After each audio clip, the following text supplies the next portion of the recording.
மகாராணியா இருக்க ஒரு இளவரசி, இவங்க 2 பேருக்குமான காதல் உருவாகுது. இந்த காதலை பத்தி அந்த ராஜாவோடைய அப்பாவுக்கு தெரிய வருது.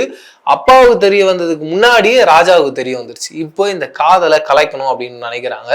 முக்கியமா அவங்க என்ன பேசுறாங்கன்னா, என்ன தைரியம் இருந்தா ஒரு ட்ரைபல் வில்லேஜ்ல இருக்க ஒரு ஆளு ராணியை காதலிப்பான், என்னதான் ராணி ஆசைப்பட்டு இருந்தாலும் இவன் என்ன சொல்லிடணும், ஒரு தாழ்ந்த ஜாதி உள்ளவன் அவன் எப்படி ராணி மேல ஆசைப்படலாம் அப்படின்ற அந்த பாயிண்ட வச்சு பிளே பண்ண ஆரம்பிக்கிறாங்க.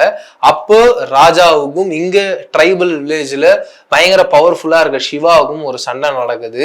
அந்த கிராமம் ஓவராலா அழிக்கப்படுது. அதுக்கு முன்னாடியே நான் சொல்லியிருந்தேன் தெரியுங்களா, இவங்க எல்லாரும் சிவாவுடைய அப்பாவா இருக்க ரிஷப் ஷெட்டி, அவங்க ஓவராலா எல்லாரும் யாரை கும்பிட்டுட்டு இருக்காங்கன்னா, கதையோட ஆரம்ப கட்ட காலத்திலேயே சொன்ன ஒரு கல் வந்து பூமியில வந்து விழுது. அந்த கல்லை வந்து அவங்க ஆத்துல பாக்குறாங்க. அந்த ஆத்துல இருக்க கல் எடுத்துதான் இவங்க வந்து இந்த வராக ரூபமா சாமி கும்பிட்டு இருக்காங்க. அவருக்கு நிறைய படையல்கள்லாம் பண்றாங்க. மிக முக்கியமா அந்த கிராமத்துல என்னென்ன மாதிரியான விசேஷமான பொருட்கள் இருக்கோ அதை வச்சே படையலா பண்றாங்க.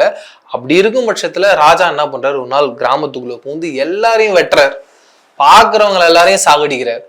அப்படி இருக்கும்பொழுது நம்ம சிவாவுடைய அப்பாவுக்கு வந்து ஒரு பயங்கரமான ஒரு சக்தி கிடைக்குது.